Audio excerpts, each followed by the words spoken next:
Well, Mickey's Search Party is one of the best shows that came out of the decade thus far. It's so good, and probably better than the shows that were updated to sacrifice a segment or two for Frozen. We all know which shows I'm talking about. But I figured that I'd share my opinion and have someone else share their opinion on the show, that being my collaborator for Birdie and the Beast and a really good friend of mine, CEC Roadshows. Hey guys, and thanks Robert for inviting me.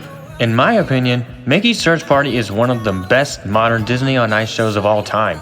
I've seen the show twice, once in 2018 during its debut, and once in 2021. I feel like I'm one of the only people to see the same Disney on Ice show for a second time. So have I. Small world. I think that it's a really fun show. Critically speaking, I think the show is one of the better shows that came out in the 2010s, and a breath of fresh air from a dating shows just to have Frozen. I think you know which show I'm talking about, a majority of them. But as for the show itself, it has a fantastic storyline. Tinkerbell being captured by Captain Hook's pirate crew, and Mickey and the gang solving clues to rescue her? That's a great example of the writing team at its best. It was and has been a great step up from the show from the previous year.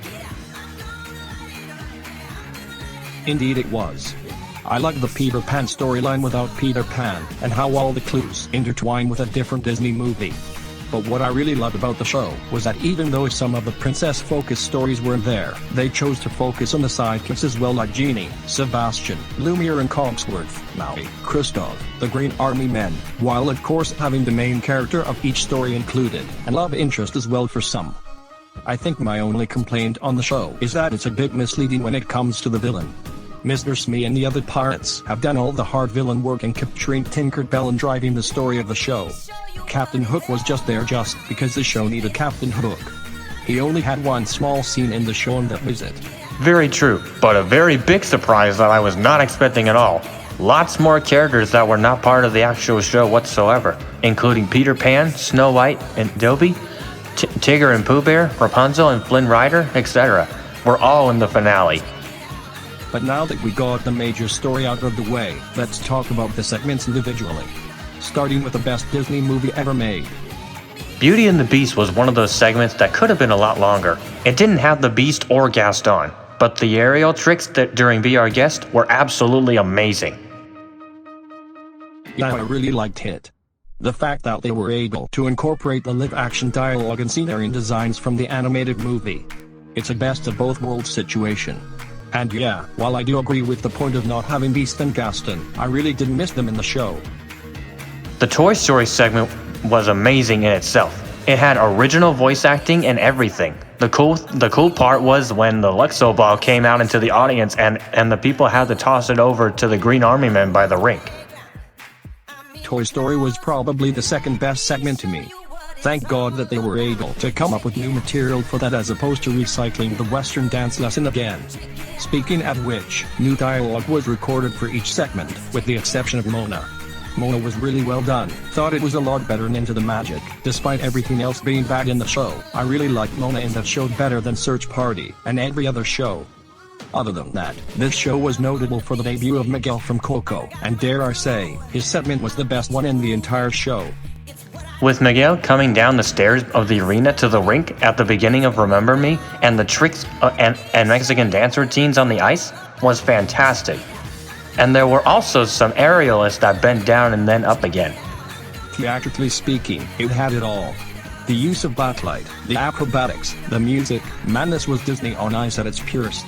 I think this is the best segment to ever come out of the 2010s. Second place going to the Mary Poppins Returns segment in Road Trip Adventures, because it's based on a live-action remake or sequel now. Aladdin was one of my favorites, considering that's my favorite Disney film of all time. They had someone from the crowd rub the lamp to awaken the genie. Then Genie introduced Aladdin himself and sang Friend Like Me, which is my favorite song from the film. Then Aladdin and Jasmine sang Whole New World. Friend Like Me is the best act to open our Disney on Ice, or any tour in production ever had. I really thought they did a good job mixing in the current voice actor alongside Robin Williams in the song. But I do prefer the Genie clone version in 100 Years of Magic for many reasons. This show was also the first time I've seen The Little Mermaid on the ice, unless you count Ariel and Prince Eric's segment in Follow Your Heart from 2016. I thought it was really well done. Under the Sea was a phenomenal number, and they had Ariel and Eric do a number together as well at the end.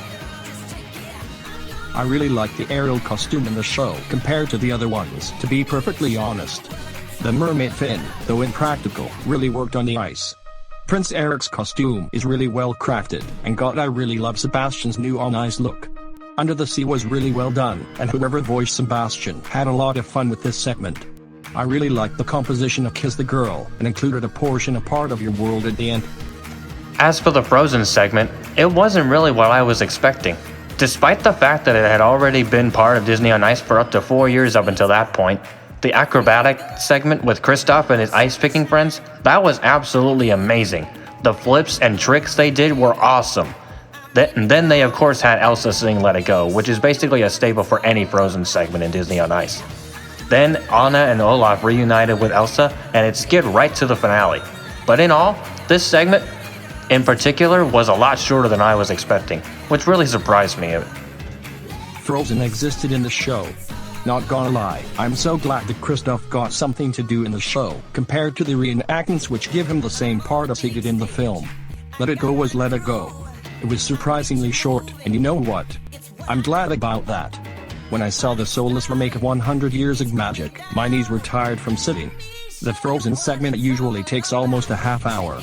But this segment took a whopping 11 minutes and 16 seconds exactly.